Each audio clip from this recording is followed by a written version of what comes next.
Hi, I wanted to start this video by thanking everybody that wrote really nice comments on the last video. I wasn't expecting all of that love. I'm still waiting for a comment from Arin, which would be great. So what I wanted to talk about today is that I watched South Korean director Bong Joon-ho's new movie, Mickey 17. He's known for many movies actually, such as 2019's Parasite and 2006's The Host. I wanted to talk about this movie because I think it's the best video game movie that's not even based on a video game.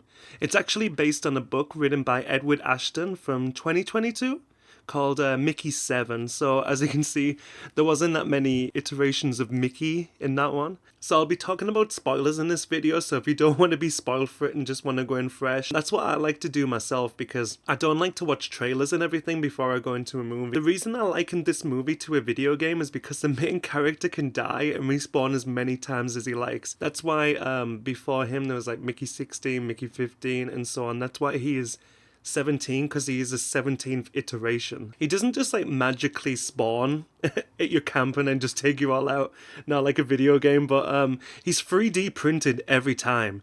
They're using materials cooked up by like a huge smelting pot under the ship.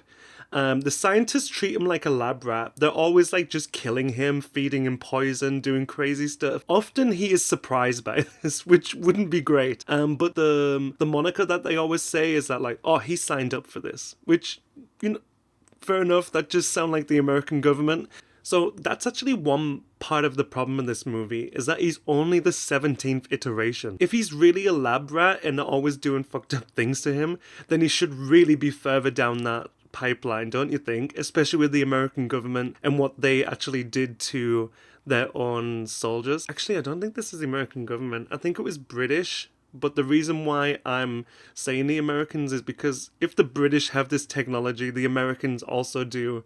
And they would do it 100 times harder than the British, let's be honest. They always have. I know the British have done like pretty messed up stuff too, especially someone that looks like me.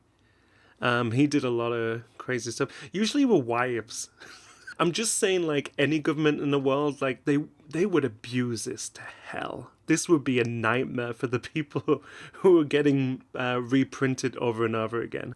I know in the movie they banned it, but when's that ever stopped governments? One thing that surprised me the most is the concept made me a little confused at first, because Robert Pattinson at the start of the movie is acting so nerdy. He's just like, oh no, I hope they don't like hurt me anymore. And then it was like making me go like, why is he like acting like this? But that was a nice surprise because I didn't know he would be acting against himself later in the movie. Then when the movie went on, I started to see like he was the perfect choice for this role. It also like he became like the heart of the movie. The reason why Mickey even joins up for this whole thing is because he's quite downtrodden by society, and that's even put on by like what he would call his best friend. There wasn't like many instances in the movie where like his best friend kind of looked out for him. Steven Yeun is who plays that character, and he just played like this very good like douchebaggy character that he's always kind of like using Mickey because he's obviously smarter than him, which doesn't paint him in the best. He's always in Mickey's life when he needs him. Yeah, because they had this stupid idea to open a macaroon shop because apparently they're going to be the new burgers. And obviously that gets him in trouble. There's a whole little story going on there where there's some kind of weird loan sharks, but he just likes to watch people die. It's really fucking weird, that part. And that's why in the end, because of this failed business and they need money, they just can't get it. The macaroon shop isn't taking off anytime soon, so they decide to leave Earth. Like you probably would, to be fair, if some psycho is going to end up killing you over not paying them. Then there's this weird part where they go to a place to sign up to be in the space program, and everybody wants the cool jobs. They want to be the pilots, or they want to be the engineers, or the police officers on the ship. You know, something with a bit more meaning. You got to imagine, like, nobody wants to be cleaning the toilets too, so that's got to be another thing. But most importantly is nobody wants to be an expendable. An expendable is one of the people that they're going to get killed over and over again. They're going to 3D print their body and they're going to go through death and they're just going to be tested on, and that's what they're signing up for. But then they say to Mickey's character, Robert Pattinson, like, are you sure? Like, you really want to sign up for this... this expendable job? And he's just like, yeah, I've read the paperwork, which he hasn't. You know, he just really wants a job on the ship, which is fair enough. But then they bring people in and everyone's like, oh my God, like he wants to be an expendable. There's people in this world right now that would definitely sign up for that. And this is meant to be a bit more like crazy and dystopian than the world that we're living in now. There's lots of people who have less than nothing. Like lots of people who are just like living day by day. And you're telling me that like for another shot at life, for a bit of change, they wouldn't just like go and hop out to space, be under this program. Fair enough, they're getting tested on, but they're getting a bed every night. They're getting low-calorie food because that's another thing, they don't feed them enough. And you know what I mean? They've got stability in a way, but they are going to die randomly too. But you know what I mean? There's a bit more stability to the life, and I'm not worried. And maybe there's that little bit of hope that they're going to change this next planet, terraform it, or whatever they're going to do, and set up a whole new society there, and they can have a better life from that. Or if they end up having kids going on from that too. Even in this timeline, like us on Earth right now, people would sign up for that. And I can't be crazy. Like, obviously, I don't think I would do it myself. It seems horrible to be like a lab rat, but there is people in really bad situations, and there's probably like 100 people who owe money to those loan sharks Mickey's worried about that would do it too. So because of the way that Mickey acts, he goes from the pushover to the only person who can save the rest of the humans, because there's like creatures on this other planet, and Mickey's the one that realizes like these creatures on the planet are actually trying to help him and like they're not a threat to the humans. But then Mark Ruffalo's in this movie, and he's like this like Donald Trump-esque kind of intrusive thoughts guy, where he just says what he's thinking exact moment, like telling other women on the ship like, let's make babies, we'd make perfect babies, and we would let's just go kill all of these creatures. And like they pose no threat, but like there's that like juxtaposition of like Mickey who wants to like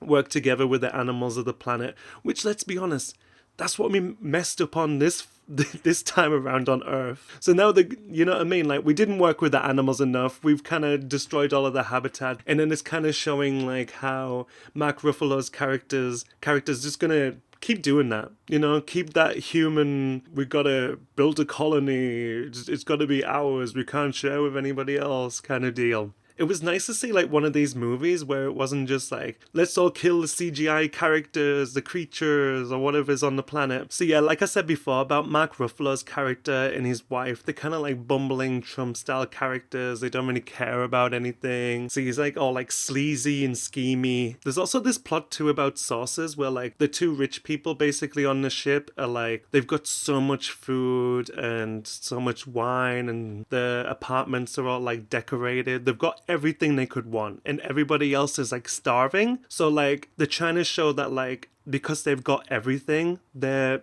main thought is like, oh, we should think about sauces, and like we should try this like different combination and have this sauce with this meal, and like this wine with this meal, and they're thinking along those lines. And everybody else on the ship is like, damn, I wish I could literally have like 5 more calories. There's literally an alarm that goes off if they're having too much calories, which is crazy, which I think they're all eating under anyway. It's like they're rationing the food, but I don't think they need to ration as much as they do, considering the people at the top. It even comes down to this crazy point where they catch one of the creatures, and instead of being like, oh damn, we're starving on this ship, we should eat the body, she literally pulls out its tail, cuts it off, and then blends it to make a sauce, like a puree sauce. And then she's just like, oh yeah, isn't this great? While there's all of these creatures outside like wanting their little creature back. So yeah, it just shows in those moments like when you have all of these things, you want for more. It's like all of these billionaires in the world that like they've got everything that they want, that they're chasing that next thrill, whatever it will be, and their thrill on the ship,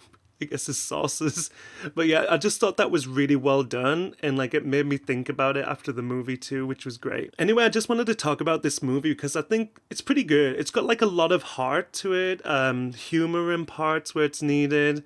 And it's got lots of great, interesting characters and concepts, even like the little aliens too. But yeah, I didn't even talk about the aliens that much. They are like a pretty big motivator in this movie at one point, but it all just comes together nicely, and it was very refreshing movie, and I'm glad that I went in and blind. So I want to give the movie a rating, and I've kind of got like this crazy idea. I love to make Excel sheets, and I thought I could give the movie points on certain aspects of what I thought was great about the movie and what I didn't think was. So I think I'm going to give it like a 1 or a 0.5 or a 0 if I didn't think it deserved anything in that area and how I felt. And I feel like that's like a fair way of me like reviewing this movie or any kind of movie in the future. So I thought, let's like jump into it. Let's go like live right now into it and rank this movie, see what it comes out as. Okay, so let's do the rating. I've got like a few categories set out here. So I've got story, cinematography, directing, acting, characters, sound,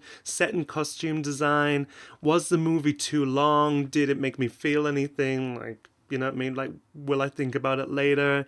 Would I recommend it to people? And most importantly, like, would I rewatch it again?